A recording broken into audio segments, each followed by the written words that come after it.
Good afternoon and welcome to Laughing Monkey Music. A little earlier for Tim. This is Tim Pierce. This is one of my favorite guitarists of all time. This is seriously. I mean, there's a handful of guitars I've listened to for years, and you are one of them. And yeah, YouTube, I've learned a lot from you. When you're on the shows, I love it too. I mean, you know with Rick, when you go on Rick's show, and you guys just nerd out on like Yeah, tips and we stuff. I'm yeah we have like, fun together. oh. Thank you. Yeah, it's awesome.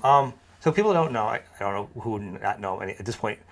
Tim is a very prolific guitar player. Oh, Tim's I joined Rick Springfield's band in 1983, I think, but that's when Jesse's Girl was a hit. was it Okay, already out? yeah, and Jesse's Girl was Neil Giraldo, and who's a good friend of mine, and Pat I have a guitar. really nice interview with him on my channel. Um, he actually he produced a record, a John Waite record, at the Power Station that we did with Bob Clearmountain, and I got to play all the guitars on that record. And I met John Bon Jovi at the Power Station, and then John had me play on the song "Runaway," which was Bon Jovi's first hit. So that was Yeah, all that kind of happened at the same time. But Jesse's Girl was Neil Giraldo, and I joined the band. Rick decided to replace his band at that time, and because I had snuck into the studio and done some overdubs for Rick on his forthcoming record, uh, which is Success Hasn't Spoiled Me. Yeah, yeah, that's the first one I played on. I became the guitar player in his band. It was a really fun ride. We did like 5 world tours. We went all over the world. I got to play a lot of guitars on 5 studio records, and I great even albums too. I he mean, he even gave me a couple of songs. I co-wrote a couple of songs. It was kind of a gift from him to me. He really valued me, and we still are friends. We go out to dinner these days, pretty good regularly. for us. So there, Yeah, there is no Patreon. When I started this web business 12 years ago, I didn't want any kind of a donation model. I wanted to start a subscription, and it took me a long time.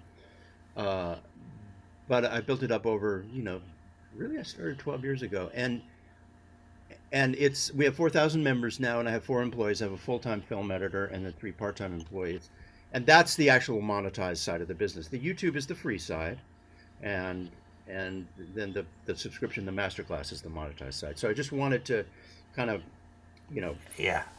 Clear me up. yeah, a little bit, yeah. Okay, thank you. I think I saw you on the Jesse's Girl stuff, like Jesse's Girl, the one that part. I think I saw you play guitar, probably like on a live thing. And since then, I was assuming that was your playing. So A lot my of bad people, on that one. yeah, and it's you know, you could easily go, yeah, great, but it's better to tell the truth because Well, Neil, no, he's a great guitar player. To be compared to him is also awesome too, right? he's He is one of underrated. a kind. He's a one of For a the kind. record, underrated Yeah, guitar player. yeah. You know, you say it, and I do want to put a little pin and say, Rick Springfield's songs.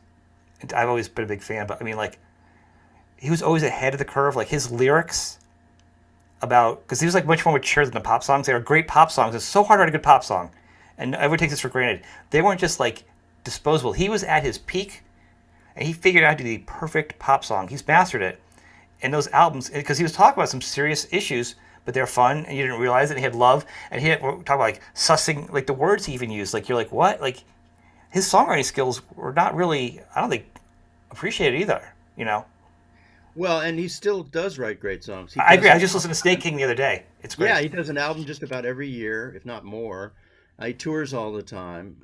He has a great business, sells a lot of merchandise, fills a lot of theaters, plays at a lot of festivals. I mean, He should. He arguably deserves his it. career now is actually better than it was when he was huge, because it's all his, and he Yeah. never stopped touring, and he has a devoted audience of, people from like 3 generations. So he's doing well. But it's one of those things where people go, "Oh, Jesse's Girl." I'm like, "No, you don't understand." Like he was writing like Tao and like and like My Father's Chair, and nobody was doing that back then. Like that was some good pop music that meant it was like substantial. There's some emotions and like I don't with all his death talks, but you know what I'm saying. I mean, he gets kind of poo-pooed on that pop thing. He's got a lot going on there. So Yeah, he you being with suffered. him was a great team. What Or that? I said you being with him is the perfect team. Thank you. Appreciate it. Thank I you. mean, it was just fantastic. And but how from there did you end up being on so many albums? Like, I mean, there's a lot of albums you're on, and that's a lot of work. Well, I'm kind of an unusual musician in that when I toured in the 80s, in my 20s, I felt like it was the wrong place for me. I felt like it was an artificial existence, and I wanted to be in the studio, and I wanted to be in the laboratory. I wanted to be a scientist in a laboratory, if I can, just aggrandize it a little bit. The problem with being on the road, if you're in a hotel room in Wisconsin and you get a call for a session, not only do you lose that session, but the guy who took the session might get the next 20 years of work from that producer, that artist. So the opportunity Mm. cost for being on the road, I became keenly aware of after missing a couple of session calls in the 80s. So when Rick decided to take a hiatus in around 1987, I planted my feet and I started doing publishing demos for songwriters. Uh, and that's how I made my living for 3 years. I would go around town and do a publishing demo and have three songwriters argue over my parts. It was pretty excruciating. But that's where I learned how to actually come up with parts and sounds and get the temperament together necessary to stand the heat of battle, to be creative immediately all the time. It's pretty exhausting. I don't think I could do it now, but that's where I learned to actually get consistent as a studio musician. And then I did a Crowded House record and played on Don't Dream It's Over, and that actually got a lot of people, or a lot of songwriters in particular, who loved that song. By 1990, I began to work full time, and really through 1990 for almost 25 years, it was just full on session work. It was, so it really was a conscious decision to never go on the road again. Yeah, I ended up doing five Joe Cocker records, and after I did I one of love the Joe records, Cocker.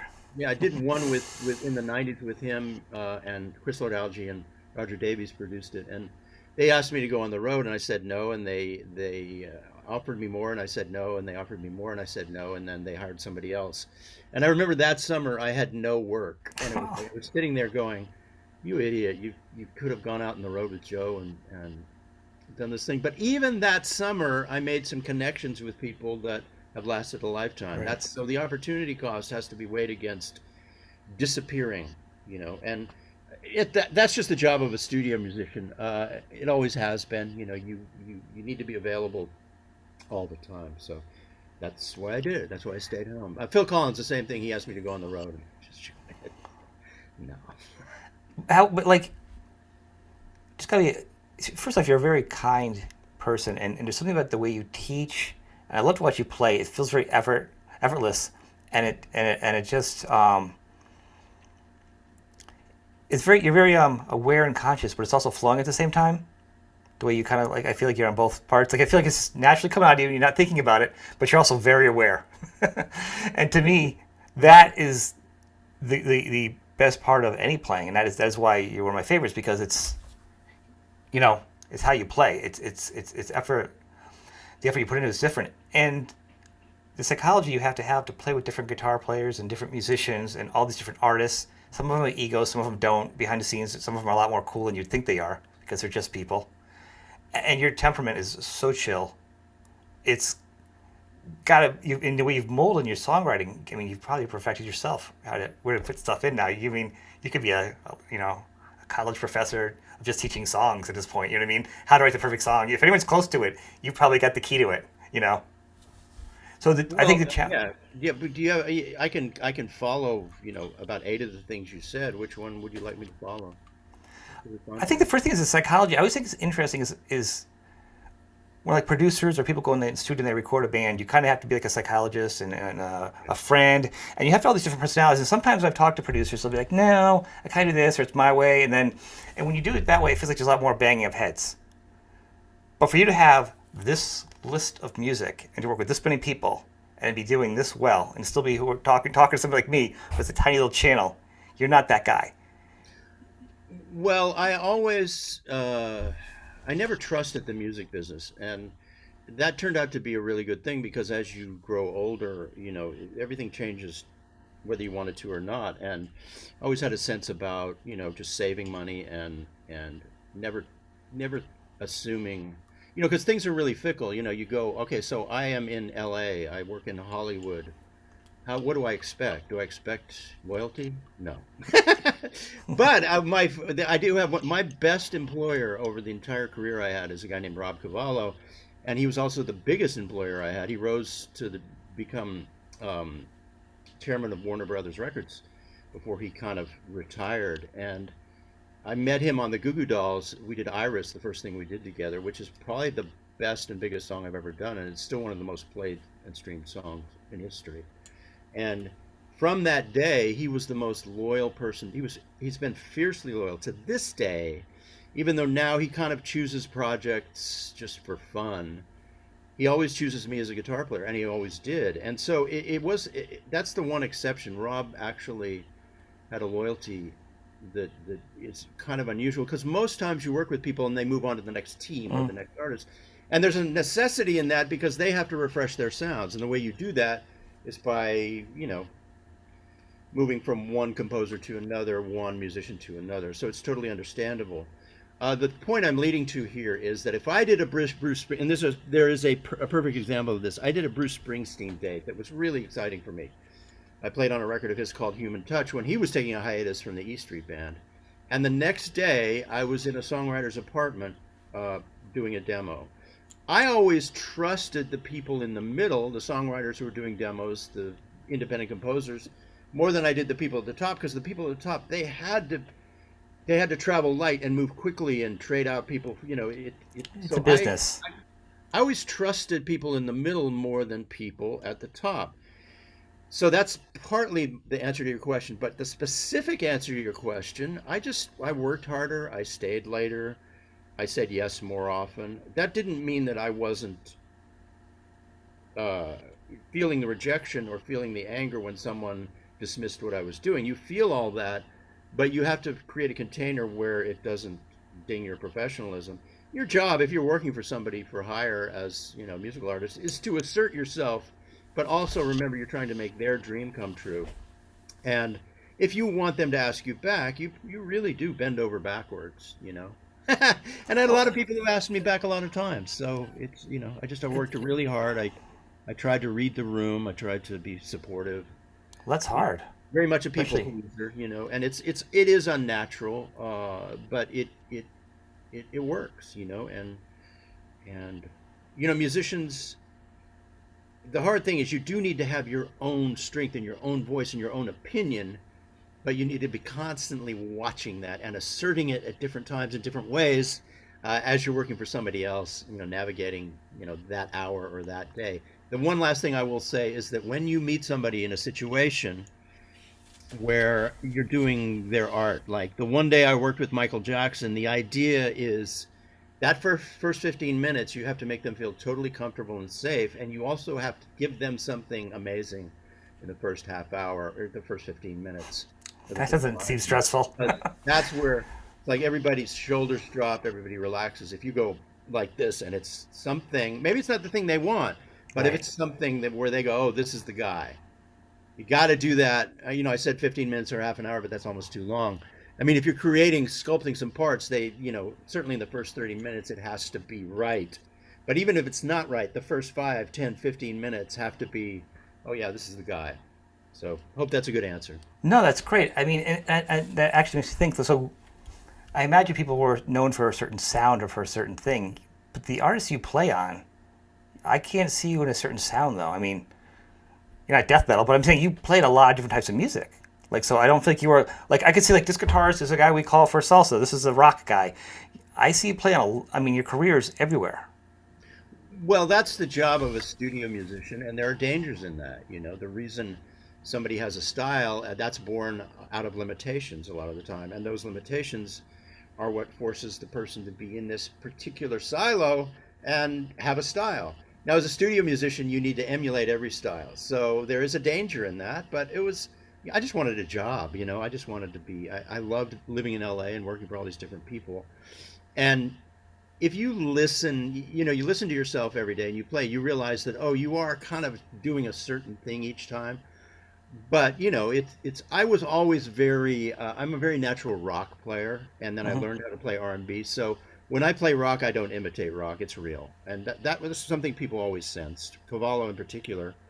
And then I learned how to play R&B because I really loved it. And the guys, I wasn't very good at it. And over the course of a decade, from like 1990 to the year 2000, I learned how to play R&B because I loved the practitioners, which were Paul Jackson Jr., Michael Landau, Dan Huff, all the guys in town, even Steve Lukather. incredible R&B players. So I did get that together, and I just carried those two skills as far as I could. You know. One of the things that surprises me is you don't really have a lot of your own like solo stuff out, like you know, solo Okay, albums. so I did a Whitney Houston song that was on the Bodyguard soundtrack, which Hmm. in the 90s, no, it was the late 80s. It was called Queen of the Night, and it was in the movie. I'm actually going to do a video about it. And that soundtrack sold 30 million copies, and they don't give musician credits on soundtracks. And so I felt this, it was about 1988, and I felt this desire to actually do a solo record. So I spent a year or two of my spare time. I got a record deal, a decent one, and I released a solo record in 1990, and it still holds up really, really well. It's called Guitarland. Yeah, I like it. I was At that just listening point, I to it. got it out of my system, and I'll tell you why. I am a lover of songs, Hmm. and when I went out to support this record, I remember playing, going, "Oh, this is more guitar than I want to hear, actually. I don't want to hear this much guitar. I much prefer being part of a song, somebody's song." Okay. And then if we move forward, so I got that out of my system, and that's when I started to get busy playing, doing sessions for everybody. So I after understanding what it is to do your own solo record, you know, the how much time it takes and how much you have to do to support it and what it really feels like. Then at the same time, it put me back on stage, and being on stage to me just feels artificial. I'm kind of odd in that way. For some people, it's home, you know, for some people, but for me, it feels artificial. So I went back into the laboratories and just did sessions every day for many, many years. Now, I have a friend, Paul Reed Smith. He is a dear friend, and I don't know anybody at his company, but I know him really well. And Hmm. he has been annoyed with me and angry with me for years about doing a solo record. And I said, Paul, my solo record is on YouTube. Every video has a minute of me doing my solo record every week. That's where it exists. The problem with records is you don't get anything in return from your for your hard work. There is no it's I have to spend hours doing things that actually make my life better in the long term. And a solo record at this point is, to me, it's just pure vanity.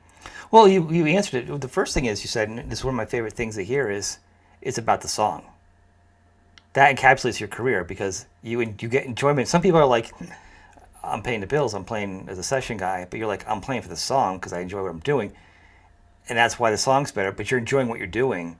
Some people have to do their own stuff, and you're like, this is my stuff. So Absolutely. that explains everything to me. Like, I get it. Absolutely. And I'm more that guy now. I actually, you might be shocked by this, but I only do sessions for family and friends now. There's no, partly because the hours I spend are much more valuable put into my business and being an Hmm. artist on YouTube and being, managing this business. But the session world, if I do a session, I'm still anonymous. And in this day and age, it doesn't have the importance it used to have. It used to Right. be a really, really important job. So I do sessions for family and friends, and I don't even bother charging for them.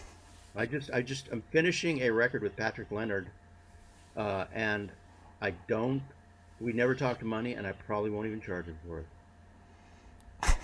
That's really cool.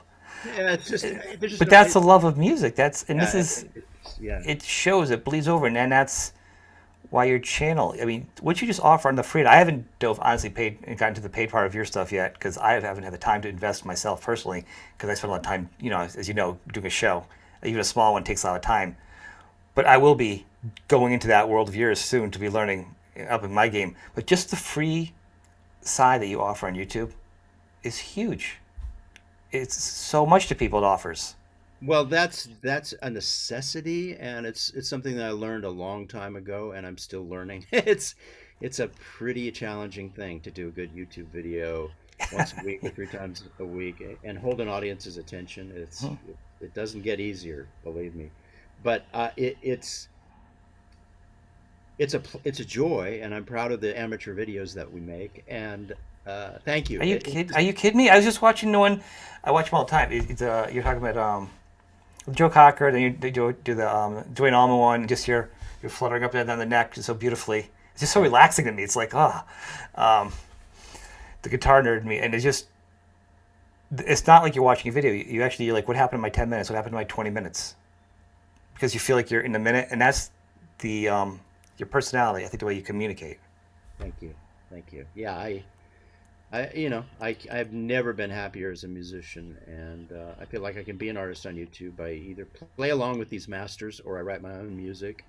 Hire a couple of friends. I have a friend, Jeff Babco, and I have him play analog keyboards and Hammond organ. And then I just hired Victor Indrizzo, my friend, drummer friend, who plays with Alanis Morissette, to play on a forthcoming video. So that's fun too. I hire my friends to augment. Well, I mean, the fact that you've created this business, I mean, and you're sharing these skills, I mean, you'll probably never see back at all the wealth of knowledge and inspiration you've given to legions of guitar players. You can be modest Well, about it, one but of I mean, the it's really huge. Well, you get a sense of it when you go to NAM. I used to go to NAM. If everybody knows what NAM is, the convention in Convention, LA. not Vietnam. Yes. Yeah, and it was you go, well, I'm seeing some friends, but gosh, this is kind of a waste of time. Well, when I go to NAM now, I get people from all over the world coming up to me and thanking me for the the That's got what to be the best gift ever. and then I went to Sweetwater and did a convention a couple of weeks ago, and a lot of the public wasn't really invited to that. It was an influencer event, but a lot of the 3,500 employees were milling around, and I had people come up to me all the time, and they're very grateful. So, you do get the sense that you're reaching people, and that they're very grateful, and you do get the sense that just don't screw this up because You can't it's screw it up. going so well. Listen, the fact that you're such a human being is what makes you so relatable. Everyone can just talk to you, and you do things in a way like there are probably. I'm saying those are people that can afford to go and do now, and the music people. I'm talking about dorks like me that'd be playing guitar in their bed, or you have people in other countries that are in small towns or villages or watching on their phone that would never have access to any of this, you Great. know. And then and you're all for free. Click on this little button here on their phone or whatever device they have in whatever country they're in, or whatever languages. It doesn't matter what languages. They just have to look at the notes and see the smile. I mean, that's huge. That's Thank your impact. Thank you so much. And I mean it. I mean that's why you're such an important player. These days, and you still are. Well, I never expected this to be. I thought the other career was plan A. This is actually more plan A. And That one I, was cool. This one is just awesome. yeah, I just, it was, I'm really enjoying this, and it's a wonderful thing. I feel like I get to actually reach people and be an artist. And It's it's huge. even if one of the videos, I average about 20,000 views a day on YouTube, and if I release a video and it does poorly right now, it gets about 40,000 views, and that's Dodger Stadium. Okay. That's insane. Then a couple of weeks ago, I released a video about Leslie West and Mississippi Queen. That's at 225,000. That's the Rose Bowl. What almost three nights in a row, I guess. So it's when you look at it like that, it's just a really wonderful. It's mind blowing, Wonderful. isn't it, to think about it? That many Yeah, people, like how can that many people watch it at once? Like it's insane to think about those kind of numbers. yeah. So I'm really I feel very lucky. You know. It makes me happy to see people like you have that success. When then I see my grandson watch a video and there's like people running around with styrofoam things hitting each other, getting 15 million views. My heart breaks every time. I'm like, I get it. It's fun. I get it. It makes them happy and they're quiet. But seriously, there's so much good content out there that should have bigger numbers. Yeah, the music education and entertainment segment is pretty small compared to what the huge people on YouTube Oh yeah, or on TikTok or on Instagram. right. Uh, but it's still pretty phenomenal what we can do there. It's really nice. So what is so when you actually do your videos and stuff? Do you have a certain goal? Like you're like I have. You plan it out? Are you writing it out? Are you kind of going with what you think of in your head? It's always different. Sometimes there's a very clear subject. Like I bought a particular Les Paul at Sweetwater that I was taken with, and that Les Paul will drive a video that'll be called "The Best Les Paul I've Ever Owned," or "This is the Perfect Les Paul," Mhm. and that's the kind of title you need to get people to click on it. I know. And So so hard. that will actually take care of itself. But then there are other times when I have to kind of reverse engineer a concept. The other thing is for YouTube, sometimes I'll spend the weekend shooting, and then I'll when my film editor gets it on Monday, he'll spend the whole day editing, and I'll look at it on Monday night and go, "This is not good enough to release," and I have to start over. So it's never, and then sometimes the videos, some of my most successful videos, well, these days are live streamed. So that's Yeah. the opposite. Sometimes I'll work extra hard on a video just to get it to be decent, but then I'll do these live streams that I do prepare for. I But don't, I do prepare for them, but they actually, we just throw them down live. I do a little bit of editing on the YouTube editor to tighten them up yeah. afterwards, and those are actually these days my biggest videos. So, um, what was the original question?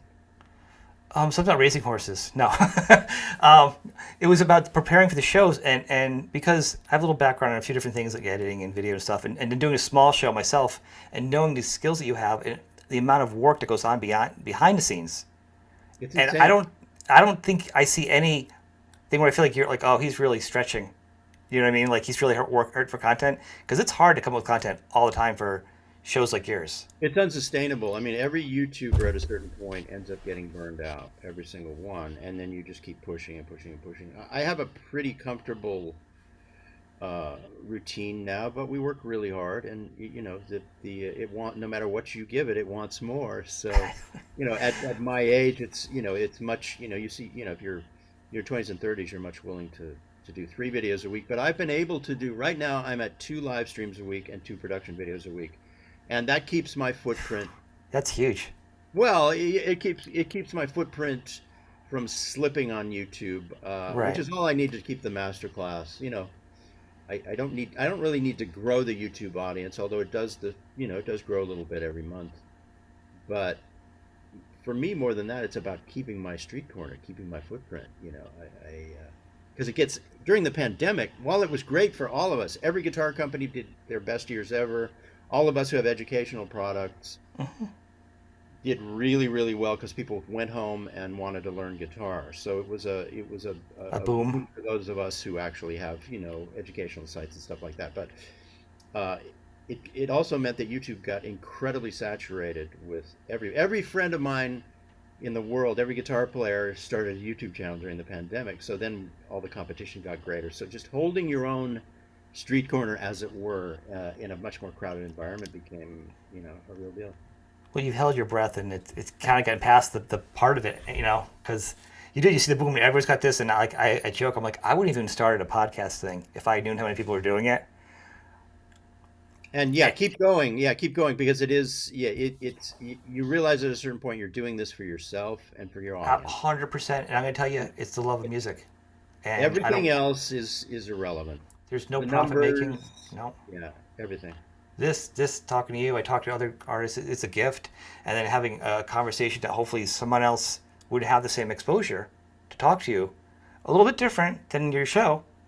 That's kind of cool. And then it's I started just because I wanted to reach out to artists and tell people. I started with it was back real fast with Dweezil Zappa was the first thing. I was talking to him, and I was at a Dweezil show, and they're like complaining about the price of merch, and that's what set me going. I'm like, merch is so important. And then I backwards engineered it. Then me and Dweezil were talking. We're talking about because no one complains about it.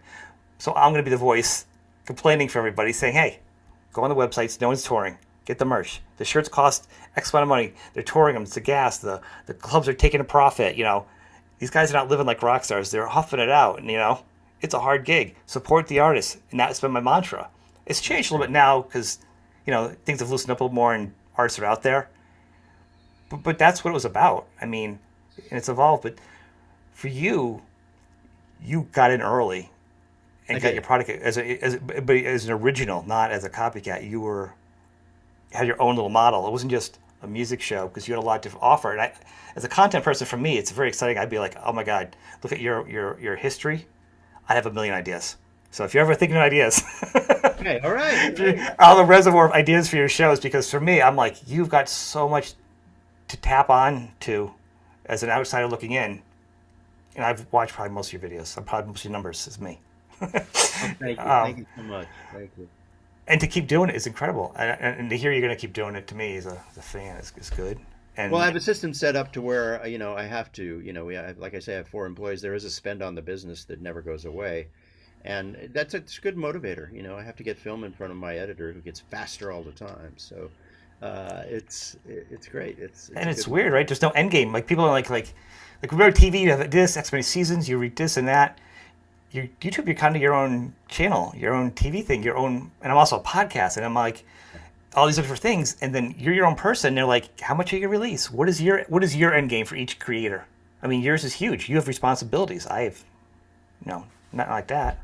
Well, you're a one person media machine. I mean, you're doing everything that you know 10 or 30 or 300 people do in at Netflix Right. or whatever. See what I'm saying? It's pretty it's it's a lot of work. And you're right. What you if you knew going into it how much work it would be, you wouldn't do it. But once you're in it, I've gotten used to being either 10% or 50% or 100% or 1,000% behind all the time.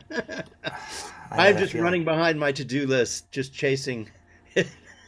And it just gets bigger, and it's You've been a fun. hustler your whole life, and I think that's the work ethic. Like I have a little video. I had some teaching video skills in my past, and I've done music and worked in some radio. Like I've had all different skills to this, so I had a little bit of something coming into this. Otherwise, I would have lasted. It would have eaten me alive. Yeah, You know what I mean? You have to have something else coming into this. Otherwise, yeah. YouTube will But eat you. all the other YouTubers we all talk about this, and you're not going to change the system, and you're not going to stop, but we talk about burnout all the time. A lot of us in the guitar community talk to each other all the time. I talk to Rick Beato almost every day, and he's the biggest and probably the most respected. And it's the same for all of us. It's like it's finding the next concept and finishing the next video is like, uh, what again? I got to do this again and again and It's not again. like your regular job, right? When you go in every week, you do your thing, you make your job, you go in on Friday, you punch out, like you know what you're going to do, and you can do a mediocre job, an average job all the time. Like you've got to be like your best game every single week. There's no Put your coasting. Yeah, and so I'm making peace with it, and I feel good. But my friends definitely work a lot harder than me. Some of them, so I, I respect them. As far as yeah, that's the thing. Like, how do you find time besides all this with all your like all the other people? Like, to stop. If you're doing all your shows, and then you do something with like Rick. I mean, to me, you don't do this. This is special, really special for this time with me. But you do a lot of other side big shows. You Well, know, those are spontaneous. If you're a guest, then you're not editing. Those are easy. The stuff I do with Rick is literally first take stuff. really. Yeah, and then I did something with Rhett Schull for Universal Audio right before NAM, and we spent a day down at Sunset Sound. But his team edits it, so Because they're it's tight. Your guest spots are also tight. It feels like they're well, just it's just I've been lucky lately. So, but that's the easiest thing in the world. You just show up, and and and then the real work happens after you leave, and they put it all together. And well. I so, think it helps. You and Rick have a great relationship, and the chemistry shows on screen or thank you. computer, whatever. Thank I think that's an important thing. I Did appreciate I that. see something? You did something with some James Taylor songs too. Was it you? I saw something. You had done something. It popped up my feed. I thought I have some friends from Singapore who do this guy. audiophile records, and we did a James Taylor themed record. Yes, An just artist from Singapore. And it was great. I actually put together the band. I hired Russ Kunkel and Lee Sklar, and I hired James's band, and even Dean Parks. I hired him to play guitar because he is the man that when James broke his hand, he's the man that James chose to play his guitar parts while his hand healed on stages all over the world. So it was awesome.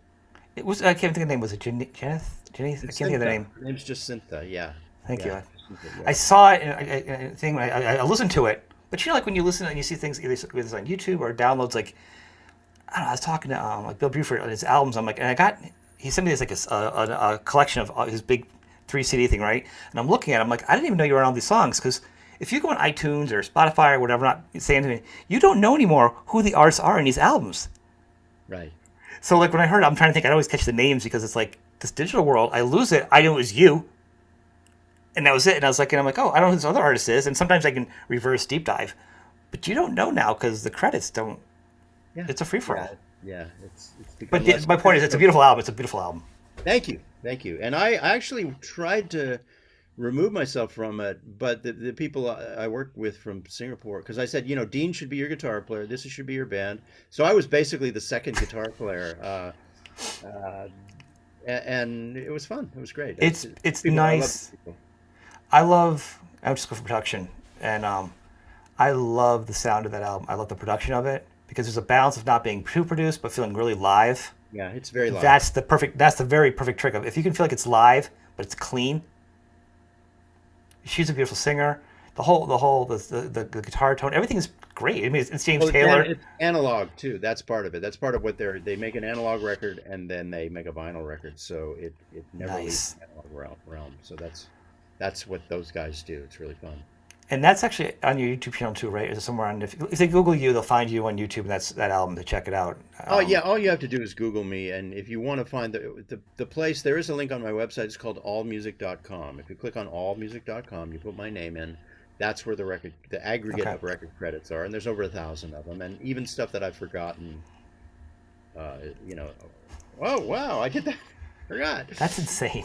I can't believe that. And because you sound like you've been like from older time like Michael Jackson or Springfield, but like say newer people that go, oh yeah, they're the young people that you're like, oh wait, like Shine Down. You've done all modern artists now. You're not just like one generation. You're like what, three, four. How many generations are you going in now of artists? Like Well, four or really, five? from 1980 until just a few years ago. Well, you I did Joe worked. Cocker. I'm giving you 1970s credit because Joe Cocker transcends. Well, yeah, but so I did. I know. I worked with him mostly in the 90s. Um, just every time they would come do a record, I would end up being one of the guitar players. He would do a record every year or two, come to LA and do it. So I it was love his voice. the I team love that his would do voice. his records, and even really from 1990 to 2010 is when I did all that Joe Cocker stuff. But I also did tons of Celine Dion records, and I don't know. It all becomes a blur at this point. I did 5 Kenny Loggins records. A lot of. Wow, that's a lot. And then there were records where I would just appear once, like a Michael Jackson record that was black or white, or a lot of people it was just one song. You Were the know, Kenny Loggins ones rock ones, or were they like Return to Pooh Corner and stuff? Because like I thought for a while I did rock, and then he just kind of went really mellow for a while. mostly rock and pop. It was mostly the you know it was the rock and pop era of his career. Danger Zone.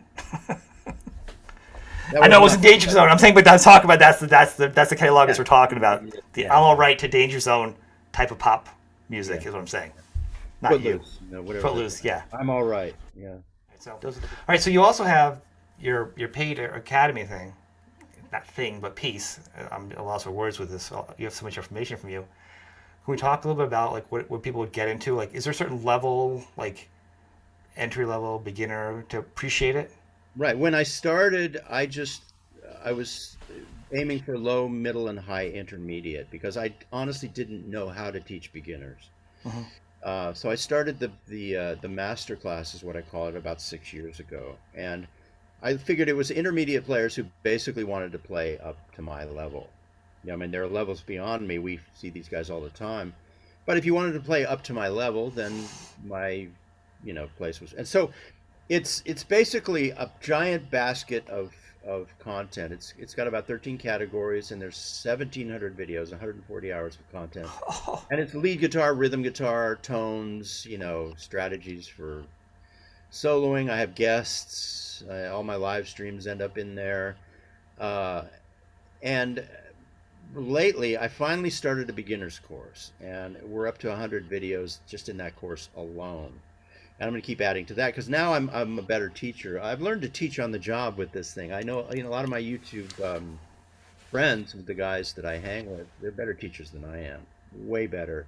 But I'm learning how to teach, and I finally was able to actually get good enough as a teacher to teach beginners, and so I've been stocking it, and so it's ready to go. So you can go to my masterclass, hmm. and there's 100 beginners videos, and I'll keep adding to those, so I should be able to keep up with you as you progress. And then the entire rest of the site is low, middle, and high. I even have a near beginner category too. Then then you just have to pick and choose and look around and find stuff that is right for you at your skill level. And it's a subscription, so people either pay yearly or monthly. I seek the yearly members That's, I prefer if people, it's a better value, and that's who we really seek. And over time, there are people who stay who like to have access perpetually. So it's a business that builds, well, over time. It begins to snowball. Because I have people who stay forever. It's really nice. And I think this is why where I'm at, where I want to join up, is as I break my time up a little bit more so I can focus on it with the channel onto your stuff. Because early on, when I started playing guitar about 5 years ago, is an example of me learning, and I was following all the videos. And part of it is also your teaching is, you might not realize, I think you're a good teacher. And there's probably like 10 really big guys out there playing and teaching guitar out there, and you're one of them. And you may feel some of them are better than you, but the truth is, I think everybody learns differently. And to me, the way you communicated, and there's actually been other guitar players that are on my show are the same thing, different than others. And it's, to me, it's great. I think that's how I need to learn. So to me, I think you've out of the box, I've been learning from you that way. Well, and it is a match, and the reason we offer a free trial, I tried this at first and it worked. I offer a 14-day free trial is honestly because I want to send most people away. I want them to actually, it has to be a good match. So I want people to, with no obligation, to go, okay, this is not right for me, because that's how I get the one person that it is right for. If I send 9 people away, that one person Right. will stay, might stay forever. So I agree with you. Everybody has a particular kind of, what's the word? Well, we learn differently, we teach differently, and I made the mistake when I first started out, and that's why I've waited now. And I think when I'm about ready, is I found a guitar player, online thing. I didn't have a YouTube channel, but it had a whole beginner level, all the levels and program I checked out looked good. I saw some lessons, but I was so new at learning how to play, I couldn't quantify how well I was learning from them and how my own skill level was. Right. I didn't have a lot to compare to. I did it. I paid for it. I think I did a couple things. I got frustrated. And even looking back, I went back to them. I'm like, this is not the person to teach me. I don't like the way they teach. It's just not for me. I wasted a lot of money Right. doing it. Right. Yeah. Yeah. So that's a danger. And that's kind of interesting if you're a newer guitar player, you're looking to start doing something, you really got to be kind of looking at it. With like your channel, you have a lot of free stuff already. I already know how you teach. So to me, it'd be just going in and just doing it. You know what I'm saying? I've been looking because I didn't want to make the same mistake. Because once I commit, I go 100%. That's how the channels. It's like this, you know. So it's important for people to check that out. And I think that plan of just having going in for 14 days is awesome. I didn't even know you had that. Yeah, it was. Frankly, it was for my conscience. Conscience. I don't want anybody to pay for something that they or don't feel 100% sure about. That's a And then the different other thing, model. we give refunds, no questions asked. So if somebody gets surprised by the thing retriggers every 12 months. If somebody gets surprised and that for whatever reason they don't want to stay in, they get their money back immediately. It's a joy of mine to actually. I just keep people happy. I have all my ex members and my members are blissfully happy. That's the Well, goal. then, then it's not that, I think that was the problem. I ended up in a gym membership. Like all of a Yeah, sudden, I'm not going to the gym. Like I'm not. Like it just. I felt trapped, and it was crazy. yeah, You know, to be like that, I felt really kind of like I'm like, well, I paid for it. I'm an adult man. I agreed. I made this. This is my deal. You know what I mean? I really need to reapproach things, and I think, and it's always been in the back of my mind when I talk to people like how other guitar players be careful on how you yeah, jump into the programs because not all these programs are designed. I think some are designed like they want you to be like a gym where everybody joins and signs up, they get excited, 2 weeks and they drop off, and then there's no less work for that person, but they've already got the money and they move on, and it looks good for them at first, not until you get the complaints. But turn off your yeah. comments, no one complains. I just want people to be happy and enjoy their time in the program. They don't necessarily even have to get better as long as they're happy and enjoying guitar life and the videos and everything. So let's probably more common questions. How many guitars do you have at this point? I mean, because I imagine. Let me say this: there's a certain point where I know guitarists get so many, and then they go back to the point they go, I just want the ones for certain sounds.